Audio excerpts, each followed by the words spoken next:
रामायण के 16 जिंदा सबूतों से वैज्ञानिक भी हुए हैरान। हनुमान जी जब समुद्र को लांघकर सीता मैया की खोज करने के लिए खोजते खोजते श्रीलंका पहुंच गए, तो वहां पहुंचकर किसी कारणवश उन्हें अपना विशाल रूप धारण करना पड़ा और इसी वजह से उनके पैरों के निशान वहां चट्टानी पत्थरों पर जम गए।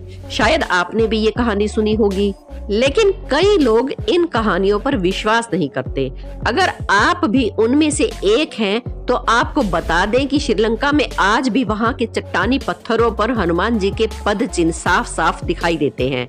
कई लोग रामायण की कहानी को सिर्फ एक काल्पनिक कथा मानते हैं, वहीं कुछ लोग इस पर विश्वास भी करते हैं। लेकिन जो विश्वास नहीं करते हैं, उनकी आज सारी गलतफहमियां हम दूर करने वाले हैं, क्योंकि आज इस वीडियो में हम आपको रामायण से जुड़े कुछ ऐसे सबूत दिखाने वाले हैं जो आपको बताएंगे कि रामायण की कथा हमारी धरती पर घटित हो चुकी है।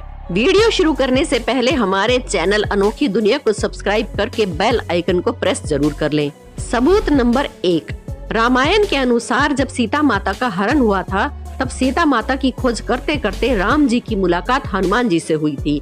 इसके बाद हनुमान जी रोज एक स्थान पर श्री राम की प्रतीक्षा किया करते थे। आज उस स्थान को हनुमानगढ़ी के नाम से जाना जाता है। इसका उल्लेख रामायण में भी साफ साफ देखने को मिलता है। हनुमानगढ़ी में हनुमान जी का एक बड़ा मंदिर भी है।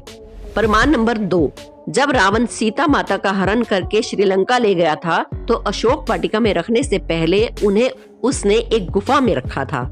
सबसे बड़ी बात यह है कि वो गुफा आज भी वहां मौजूद है, जो देखने में बिल्कुल कोबरा सांप जैसी दिखाई देती है।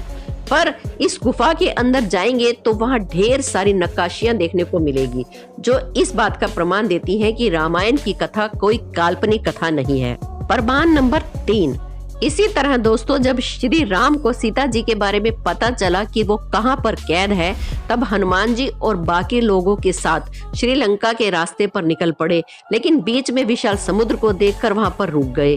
तब उनकी वानर सेना ने पत्थरों पर राम लिखा और पानी में छोड़ दिया, तो पत्थर पानी में तैरने लगे। इसके बाद पूरी सेना ने मिलकर एक पुल बनाया।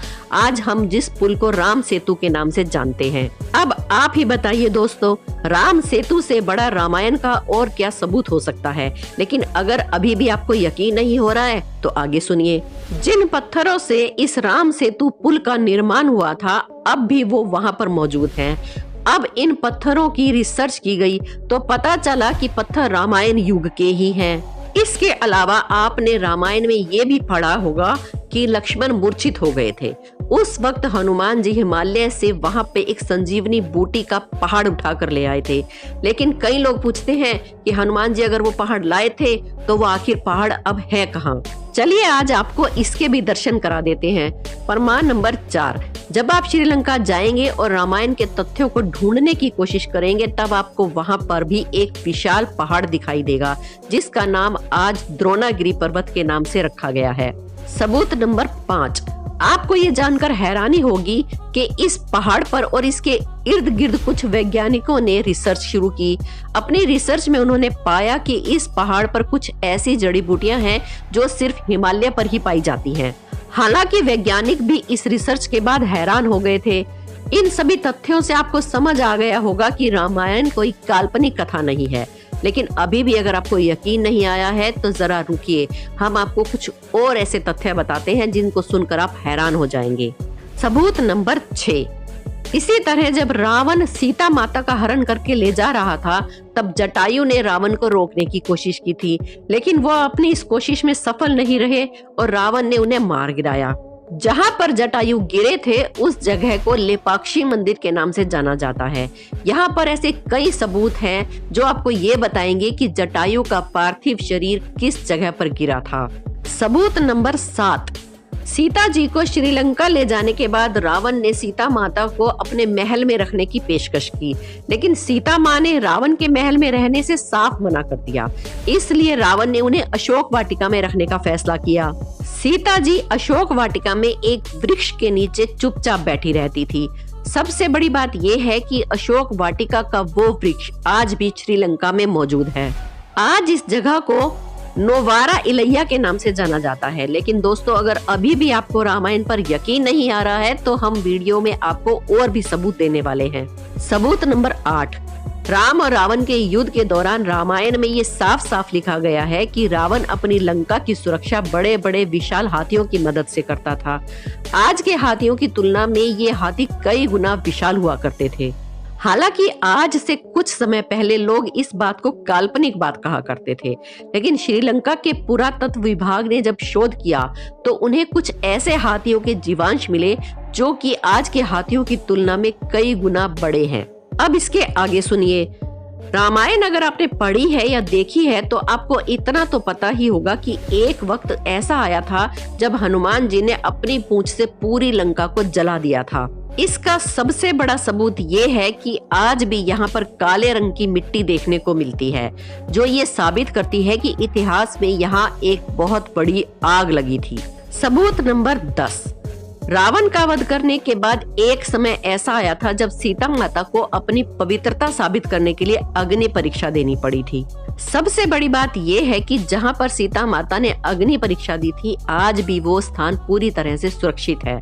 उस जगह को दीवुरुम्पल्ला के नाम से जाना जाता है। सबूत नंबर 11। राम जी के द्वारा रावण का वध किया गया, लेकिन रावण एक ब्राह्मण था। हिंदू मान्यताओं के अनुसार किसी भी ब्राह्मण की हत्या करना सबसे बड़ा पाप है। इसी पाप से छुटकारा पाने के लिए राम जी ने भगवान शिव की आराधना की। शिव जी प्रकट हो गए और उन्होंने राम जी से कहा कि अगर वो पाप से छुटकारा पाना चाहते हैं तो उन्हें 4 शिवलिंगों की पूजा करनी पड़ेगी। इसके बाद सीता माता द्वारा रेत में एक शिवलिंग बनाया गया। हनुमान जी हिमालय से 2 शिवलिंग ले आए और राम जी ने खुद अपने हाथों से एक शिवलिंग का निर्माण किया, जो आज भी वहां मौजूद है। इस मंदिर में आज भी राम जी द्वारा बनाए गए शिवलिंग की पूजा होती है। सबूत नंबर 12। अपने वनवास काल में अयोध्या को छोड़ने के बाद श्री राम नासिक पहुंच गए थे, जिसके बाद वो काफी लंबे समय तक नासिक के जंगलों में ही रहे। इसी बीच एक बार लक्ष्मण ने रावण की बहन शूर्पणखा की नाक काट दी।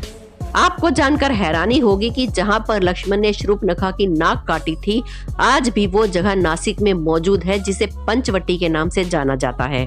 सबूत नंबर 13। भगवान राम की तरह रावण भी भगवान शिव का बहुत बड़ा भगत था, इसलिए उसने भगवान शिव का एक बहुत बड़ा मंदिर बनवाया था, जो आज भी मौजूद है। उस मंदिर का नाम कल्याणेश्वर मंदिर है।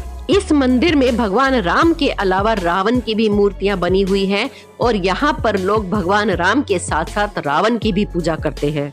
सबूत नंबर 14। इसके अलावा दोस्तों, आप ये भी जानते होंगे कि सीता माता के पिता का नाम राजा जनक था। अगर आप नेपाल जाएंगे तो आपको वहाँ पर जनकपुरी नाम का एक शहर भी देखने को मिलेगा। यहाँ पर आपको राजा जनक का महल भी मिलेगा। इसके साथ साथ आपको वो जगह भी मिलेगी जहाँ पर राम और सीता का विवाह हुआ था। वैसे रावण की लंका कहाँ है, आप ये भी जानना चाहेंगे। सबूत नंबर 15। आपको बता दें कि हाल ही में शोधकर्ताओं ने श्रीलंका की एक पहाड़ी में कुछ ऐसे अवशेष ढूंढे हैं जो बताते हैं कि यहाँ पर कभी एक बहुत बड़ा महल हुआ करता था। हालांकि यहाँ के हालात देखकर अब ऐसा नहीं लगता कि यहाँ कोई महल है, लेकिन अवशेष बताते हैं कि पहले यहाँ एक महल हुआ करता था। सबूत नंबर 16। रावण के वध के बाद राम जी ने लंका का सारा भार विभीषण के हाथों में सौंप दिया था, जिसके बाद विभीषण ने कलान्या नदी के करीब अपना एक महल बनवाया था, जिसका सबसे बड़ा सबूत हाल ही में मिला है। शोधकर्ताओं की एक टीम जब वहां पहुंची तो उन्हें बहुत सारे अवशेष मिले जो विभीषण के महल होने का सबूत देते हैं। तो दोस्तों, अब आपको यकीन आ गया होगा कि रामायण कोई काल्पनिक कथा नहीं है, लेकिन अभी भी इसकी खोज पूरी नहीं हुई है। आज भी बहुत सारे रिसर्चर्स श्रीलंका के इलाके में रामायण के सबूतों को ढूंढने में लगे हुए हैं। हो सकता है आने वाले समय में और भी बड़े सबूत हाथ लग जाएं। तो दोस्तों, इस जानकारी को व्हाट्सएप और फेसबुक पर अपने दोस्तों तक जरूर पहुंचाएं। वीडियो को लाइक जरूर करें। हमारे चैनल अनोखी दुनिया को सब्सक्राइब करना ना भूलें। मिलते हैं अगली वीडियो में। धन्यवाद।